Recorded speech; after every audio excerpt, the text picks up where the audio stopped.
Golden Age of Indian History. Why do we call it the Golden Age? It was called because it was a reign of cultural and scientific achievement. People enjoy social, political, and economic prosperity. This period remarked the revival of Hinduism and Sanskrit literature. Hence, it is called the Golden Age of Indian history. Let us now have the look at development in this age. Science. An important contribution was made by the Gupta in the field of science. Astrology, astronomy and metallurgy, medicine was also very advanced.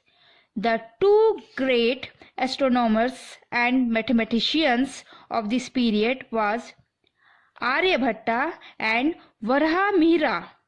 Aryabhatta said that the earth moves around the sun and at the same time it moves at its own axis.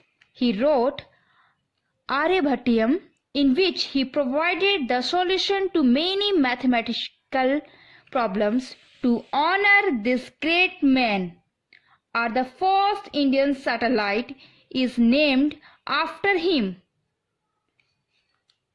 Varahamihira, the author of Brihad Samhita and Encyclopedia of Science.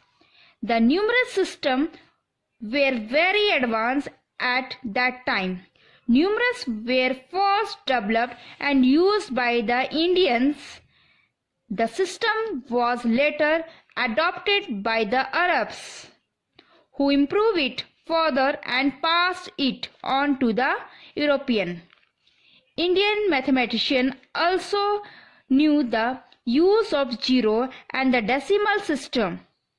The science of metallurgy had trade at an advanced stage, which was evidence of iron pillar at Mehrori in Delhi. Till date, it had not rusted the spite of its exposure to sun and rain. The gold coin at the Gupta age were excellently designed.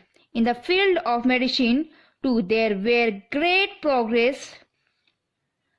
Dhansantri were the greatest physician at this time. Literally, science also developed. Number of hospitals were there for the treatment of common people. The physician Vanvat and Brahmagupta are the other gems of this era.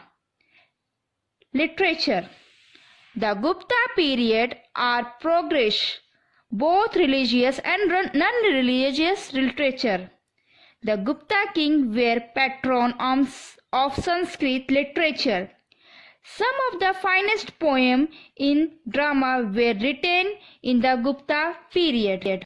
Kalidas, the Shakespeare of India, lived during the reign of Chandragupta II. His famous book included Meghdutta,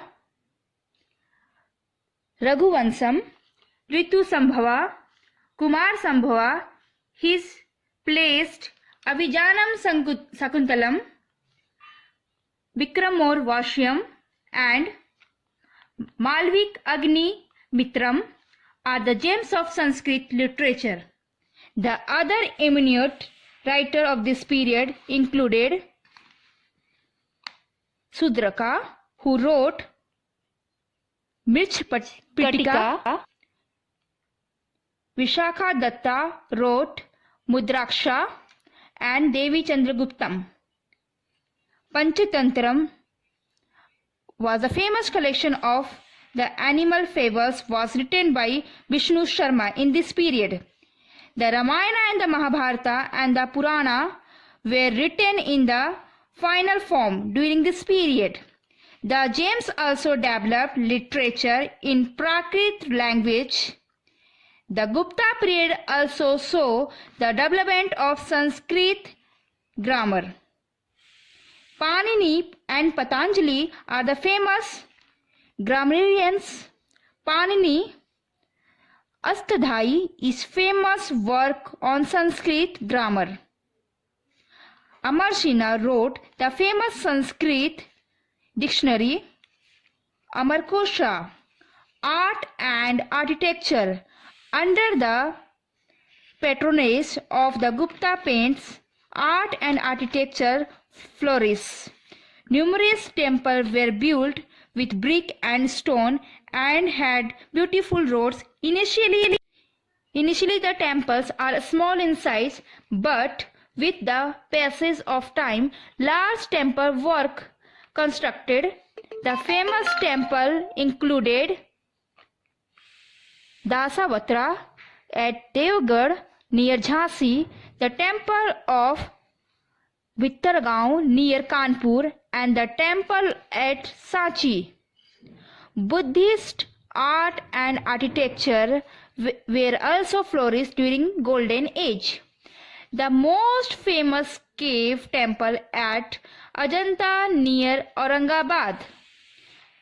The gods of this cave are covered with painting which made using natural color. They among the finest painting with direct event related to the life of Buddha. They are the major tourist attraction even today. Many Buddhist monasteries were built during this period. Some of them were in cave which were cut down from hillside. Some of the beautiful stone sculpture have been found in this monastery. The seated Buddha at Sarnath and the standing image of Buddha kept at the Mathura Museum are among the best specimens and sculpture of this period. Many images of Mahavira have also been found at Mathura and Gorakhpur. We can conclude by saying that for roughly 100 years, India was asking in the glory of peace and prosperity. It developed and reached new height in literature, mathematics, science, art and architecture. King showed religious tolerance that resulted Jainism, Buddhism and Hinduism flourished side by side. Thus, we see the invaluable contribution was made by the Gupta to a cultural heritage. Administration. The ruler of this period assumed high sound in title and performed Rasuya and Ashwamedha sacrifice to show their power. The structure of the administration of Gupta was like that of the Maurya. However, the Maurya administration was centralized, whereas Gupta rules. The governor of the provinces were powerful and thus the administration was more decentralized. The kings was resisted by the council of ministers. The ministers were highly paid officials who often led the armies during war. In later period, they were granted land instead of cash salaries. This speaking the king's position at the official started becoming powerful and tried to break away from the empire. The empire were divided into provinces called Uparika, which are generally under the princes. The provinces were divided into districts called Vanshya under Vashyapati. The large number of officers are mentioned in the literary work. Important past gradually become hereditary. An important portion could hold more than one administrative or judicial post. In the village, the headman and village elder look after village administration. Agriculture was the chief source of state revenue. Hence, irrigation was given a lot of importance to increase revenue. Some rulers extended agriculture to waste land by making grant to this land. Most of the rulers took steps to promote both inland and marine territory. Each city had a council which had a council president, chief fry, and representative from the guild of merchants and artisans. It is believed in the Gupta kingdom the officials had great power to make decisions locally. Economy. During the Gupta period, agriculture formed a significant part of the empire economy. However, the trade and commerce activity of the Gupta Empire grew spreadly. The merchant and other traders were organized into guilds. These guilds were given the concessions in the taxes that will liable to the paid by the government. The guilds play a chief role in the good industry and also help to further strengthen economically conditions of the empire. The guild had regulated their own law and all the member merchants unexpected to abide by a guild's laws. At the time of Gupta dynasty, rule king gave land grant to the Buddhist church. The church and the Sangha took up the role of the banka and provided monetary support or interest to those they need. During this period, money was less expensive as compared to the Maurya Empire. There were no fixed rate of interest since they were none prescribed by the government. However, the rate of interest could be more than the existing one. It was so great by both the parties involved. The easy accessibility of the money to those who need, and that too at the reasonable rate, was a positive fact which helped the economy of the Gupta Empire to progress. There were industrial development during the Gupta period. The textile industry was the essential industry of the empire. Some of the major items were produced included silk, muslin, calico, linen, wool, and cotton. These goods were also exported.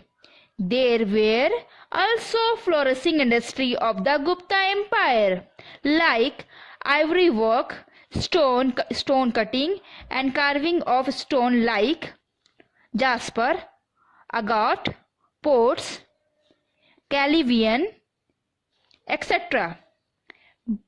Metal work of precious metal are gold, silver, copper, iron, bronze, lead, etc.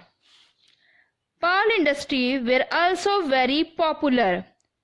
However, the most important industry was pottery. Trading activity within the empire were carried very smoothly. Animals are used for transporting goods from one place to another. Goods were also transported via sea route with the help of ship. The Gupta ruler issued a large number of gold coins. These gold coins were known as dinar. After the Saka, Satrapa kingdom of Gujarat was included. The Gupta rulers also issued silver coin. During the reign of Gupta dynasty, lead and rare copper coin were also issued. Gupta Empire carried trade to China, Ceylon and other European countries.